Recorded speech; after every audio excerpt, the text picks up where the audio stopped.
Indrajit study point में आप सभी का स्वागत है। हम पढ़ रहे हैं एनसीईआरटी क्लास 10 अध्याय 2 सपनों के से दिन भाग 4। इसमें हम जानते हैं हम कहाँ तक पढ़े थे। अभी गाना गा रहे थे, जो अंग्रेज के साथ जो नौटंकी वाले आ रहे थे, जो गाना बजा रहे थे, जिसके वजह से नौजवान आकर्षित होकर नौकरी के लिए चले जाते थे, भर्ती के लिए। उसके बाद कभी कभी हमें भी महसूस होता था कि हम भी फौजी जवानों से कम नहीं हैं। धोबी की धुली हुई वर्दी और पॉलिश किए हुए बूट और जुराबों को जब हम जब हम एस्कॉर्टिंग की परेड करते तो लगता हम फौजी ही हैं।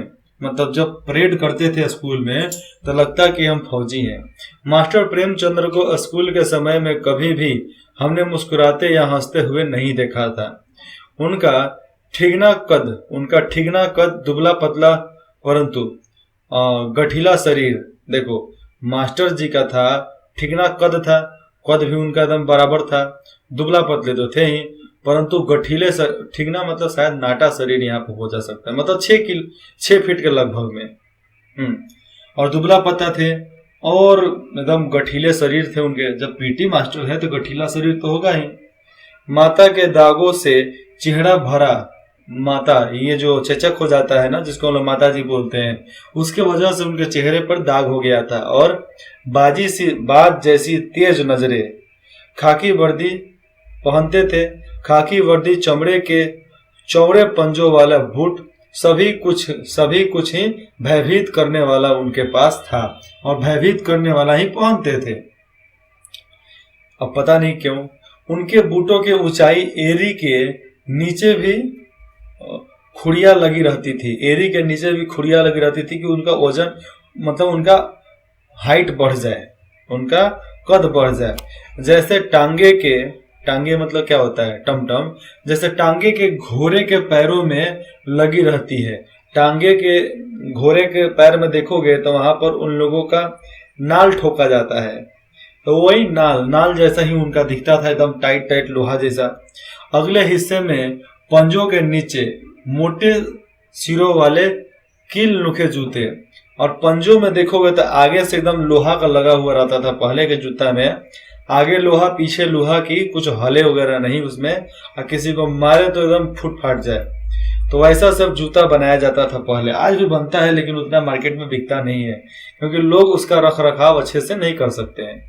यदि वह सख्त जगह पर भी चलते तो खुड़ियों और कीलों के निशान वहां भी दिखाई देते। अगर सख्त जगह पर चलते थे तब भी कील और खुड़ी की निशान वहां पर दिख जाती थी। हम ध्यान से ही देखते, उसके अलावा कुछ नहीं कर सकते थे। इतने बड़े और भारी भारी बूट पहनने के बावजूद उनके टखनों में कोई मोच नहीं आती, मतलब उनके टांग में कोई मोच नहीं आता था, क्योंकि जूते पहनने से कभी मोच नहीं आते। लेकिन घर के लोग बोलते थे जूता नहीं पहनने का घर में गोड़ में मोच आ जाते हैं, मतलब पैर में चोट आ जाती है। और जहां तक हमें याद है, हमारे स्कूल में कोई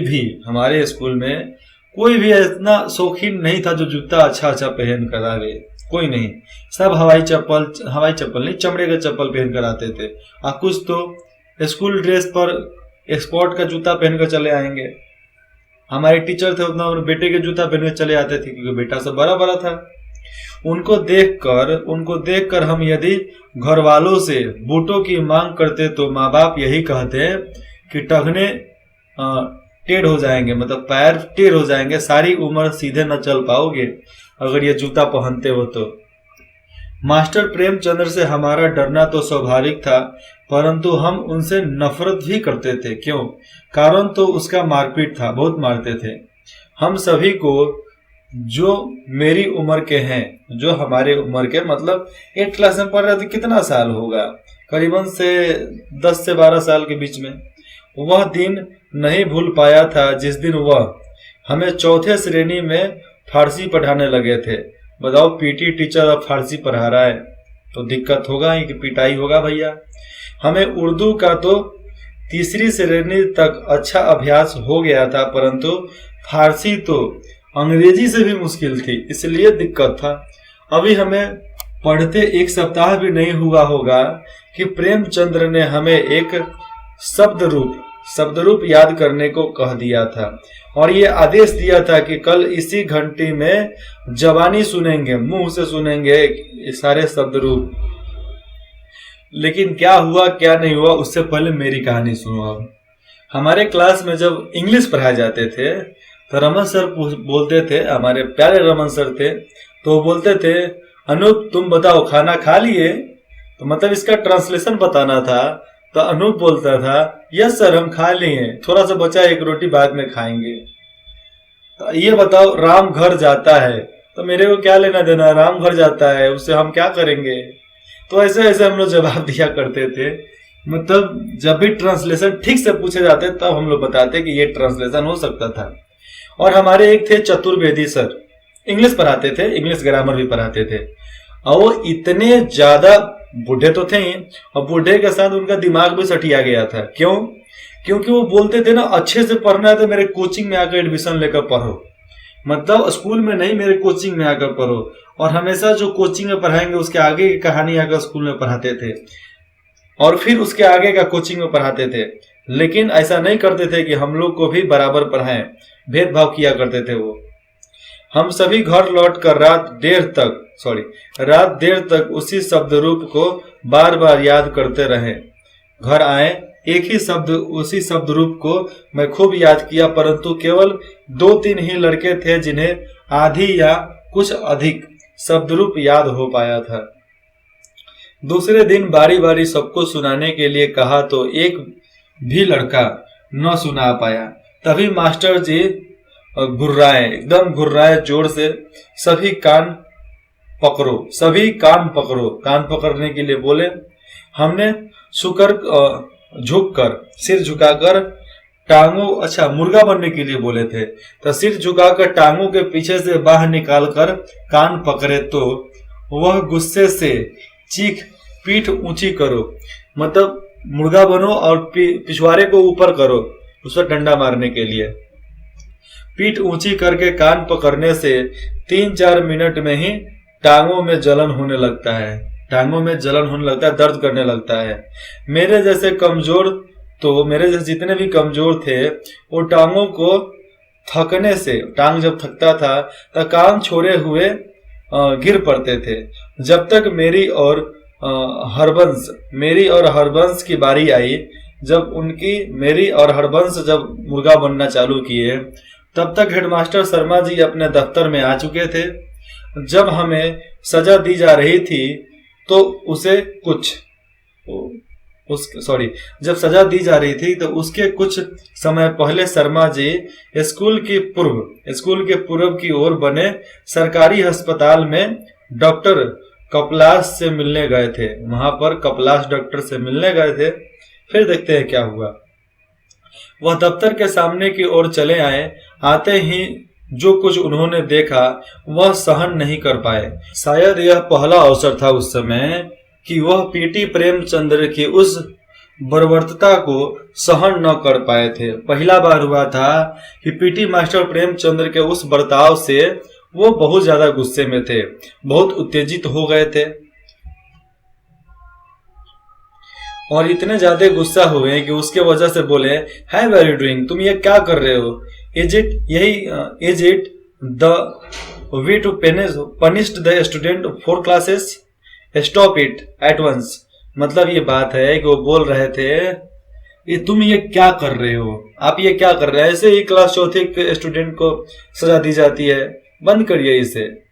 हमें तब अंग्रेजी नहीं आती थी, थोड़ी सी भी नहीं आती थी, क्योंकि उस समय 5वीं श्रेणी से अंग्रेजी पढ़नी शुरू की जाती थी। परंतु हमारे स्कूल के 7वें 8वें श्रेणी के लड़कों ने बताया था कि शर्मा जी ने कहा था क्या करते हो, मतलब शर्मा जी ने कहा था क्या करते हैं? क्या 4थी श्रेणी को सजा देने का यह ढंग है, यही तरीका है? इसे फौरन बंद करो। स्टॉप इट एट वंस, तुरंत इसे बंद कर दो। शर्मा जी गुस्से से कांपते बरामदे से ही अपने दफ्तर में चले गए। फिर इधर उधर नहीं, अपने दफ्तर में चले गए। फिर जब प्रेमचंद्र कई दिन स्कूल नहीं आए तो एक बात सभी मास्टरों की जुबानी पर थी। सब मास्टर जानते थे कि हेडमास्टर शर्मा जी ने उन्हें मुअल्लत करके मुअल्लत मतलब कर उनको नौकरी से निलंबित करके अपनी ओर से आदेश लिखकर मंजूरी के लिए हमारी रियासत के राजधानी नाभा भेज दिया गया था। उनको निलंबित कर दिया गया था कि जब तक आदेश नहीं आता तब तक आप स्कूल की तरफ नहीं आएंगे। वह जिनके पास भेजा गया था हजरी लाल नाम के एक महकमाए तालीम मतलब शिक्षा विभाग के वे डायरेक्टर थे, जिन्हें ऐसे आदेश की मंजूरी आवश्यक थी। मतलब उनसे मंजूरी लेनी पड़ती थी कि क्या करना है, बस ये जरूरी था। उसी दिन के बाद यह पता होता है कि उसी दिन मालूम चलता है कि पीटी प्रेमचंद्र को जब तक नाभा से डायरेक्टर बहाल नहीं करेंगे तब तक वो स्कूल में कदम नहीं रख सकते। जब तक वो बहाल नहीं होंगे स्कूल में नहीं आ सकते। जब भी फारसी की घंटी बजती तो हमारे छाती धक धक करने लगती, फटने को आती थी कि वो मास्टर जी आएंगे, पिटाई तो चालू होगा। हम लोग का भी होता था, बहुत पीटने वाले मास्टर हमारे में भी थे। ब्रिज बिहारी सर थे, नहीं बनाओगे तो पीटेंगे, बनाओगे तो पीटेंगे। और एक थे अरविंद सर, नहीं सुनाओगे तो पीटेंगे, नहीं बताओगे तो पीटेंगे। पीटने का मन हो तो पीटने के लिए अलग से आते थे। हर से एक एक सवाल पूछेंगे जो किसी को नहीं मालूम होगा, और सबको लाइन में खड़ा करा कर पीटते थे। तो मास्टरों को पीटना है तो आपको कोई ना कोई बहाना ढूंढ ही लेगा। परंतु जब तक शर्मा जी स्वयं या मास्टर नैहरिया राम जी कमरे में फारसी पढ़ाने न आ जाते, हमारे चेहरे मुरझाए रहते थे, क्योंकि कोई ना कोई तो उस क्लास को लेने के लिए चाहिए ना, नहीं होंगे तो कैसे काम चलेगा। फिर कई सप्ताह तक पीटी मास्टर स्कूल नहीं आए। पता चला कि बाजार में एक दुकान के ऊपर उन्होंने जो छोटी छोटी खिड़कियां वाले चौबारा किराए पर ले रखा था वहीं आराम से रह रहे थे। मतलब जहां पर किराए पर घर लेकर रह रहे थे वहीं पर आराम से वो थे। कुछ 7वीं 8वीं के विद्यार्थी हमें बताया करते हैं कि उन्हें मुअत्तल होने की रत्ती भी चिंता नहीं है। मतलब नौकरी से हटाए जाने की थोड़ा सा भी उनको चिंता नहीं है। पहले की ही तरह ही आराम से पिंजरे में रखे दो तोता उनके पास होता था, तो उन दोनों तोतों को दिन में कई बार भिगो कर रखे बादाम रखते थे रात को फुलाकर। तो भिगो कर रखे बादाम की गिरियों का छिलका उतारकर, बादाम का गिरी का छिलका उतारकर उन्हें खिलाते, उनसे बातें करते रहते थे। उनके वे तोते हमने भी कई बार देखे थे। मास्टर जी पीटी टीचर प्रेमचंद्र जी का जो वो था तोता, उसको हम लोग कई बार देखा था। हम उन बड़े लड़कों के साथ उनके चौबारे में गए थे। जो लड़के पीटी साहब के आदेश पर उनके घर का काम करने जाया करते हैं, और मास्टर जी के आदेश पर घर का काम करने के लिए भी पहले स्टूडेंट जाते थे, छात्र जाते थे। लेकिन आज तो बड़े बाप के बड़े औलाद हो गए हो बेटा जी तुम लोग, तो कहाँ से जाओगे। इसलिए छोड़ो आज की बातें। पहले तो मास्टर जी बोलेंगे घर आ जाना, तो घर जाना ही पड़ता था। परंतु हमारे लिए यह चमत्कार ही था कि जो प्रेमचंद्र बिल्ला मार कर हमारी चमड़ी, मतलब बेल्ट मार कर हमारी चमड़ी तक उठेर देते हैं, वह अपने तोतों से मीठी मीठी बातें कैसे कर लेते हैं। मतलब जो बेल्ट से मार कर, डंडा से मार कर हमारी चमड़ी उधेर लेने वाला मास्टर मीठी बोली बोलता है, ये पचा नहीं है। क्या तोता को उनकी दहकती भर की आंखों से भय नहीं लगता? और जो प्रेमचंद्र मास्टर पीटी साहब का जो दहकती चेहरा था, भोड़ी भोड़ी आंखें थी, उसको देखकर क्या उनको डर नहीं लगता? ये बच्चे बोल रहे हैं। हमारी समझ में ऐसी बात तब नहीं आ पाती थी, बस एक तरह उन्हें अलौकिक ही मानते थे। ये सब बात हमारे मन में उस समय नहीं आता था, लेकिन फिर भी हम उनको अलौकिक मानते थे कि भैया वो धरती पर नहीं, धरती पर डायरेक्ट लैंड किए हैं, डाउनलोड हो गए हैं। मतलब उनका जन्म प्राकृतिक नहीं है, दैवीय है। अब चलो क्वेश्चन नंबर 1 मैं बता ही देता हूं, समय है बहुत, बता देते हैं। कोई भी भाषा आपसी व्यवहार में बाधा नहीं बनती है। पाठ के किस अंश से यह सिद्ध होता है कि कोई भी भाषा कोई भी भाषा सिद्ध या सिद्ध नहीं होता है, मतलब अंश सिद्ध नहीं होता है व्यवहार का। आपको जो बोलना है वो बोलो ना यार, लेकिन यहाँ पर सवाल को सॉल्व करना है। कोई भी भाषा आपसी व्यवहार में बाधा नहीं होता है, मतलब कोई भी भाषा हो आपसी व्यवहार रखना है तो कोई बाधा नहीं होगा। पाठ के किस अंश से यह सिद्ध होता है ये बताना है। 2 नंबर, पीटी साहब की शाबाश, पीटी साहब की शाबाश फौज के तमगों सी क्यों लगती थी, स्पष्ट कीजिए। 3 नंबर, क्योंकि वो इतना मारने वाला आदमी साल में एक बार शाबाश बोल दे बहुत बड़ी बात होती थी, इसलिए आप इसको विस्तार में लिखो। 3 नंबर, नई श्रेणी में जाने और नई कॉपियों और पुरानी किताबों से आती विशेष गंध से लेखक का बालम क्यों उदास हो जाता है ये बताना है। 4 नंबर, स्काउट परेड करते समय लेखक अपने को महत्वपूर्ण आदमी फौजी जवान क्यों समझने लगता है। 5 नंबर, हेडमास्टर शर्मा जी ने पीटी साहब को क्यों मुअत्तल कर दिया है, मतलब उनको नौकरी से निलंबित कर दिया है। 6 नंबर, लेखक के अनुसार उन्हें स्कूल खुशी से भागे जाने की जगह न भगाने पर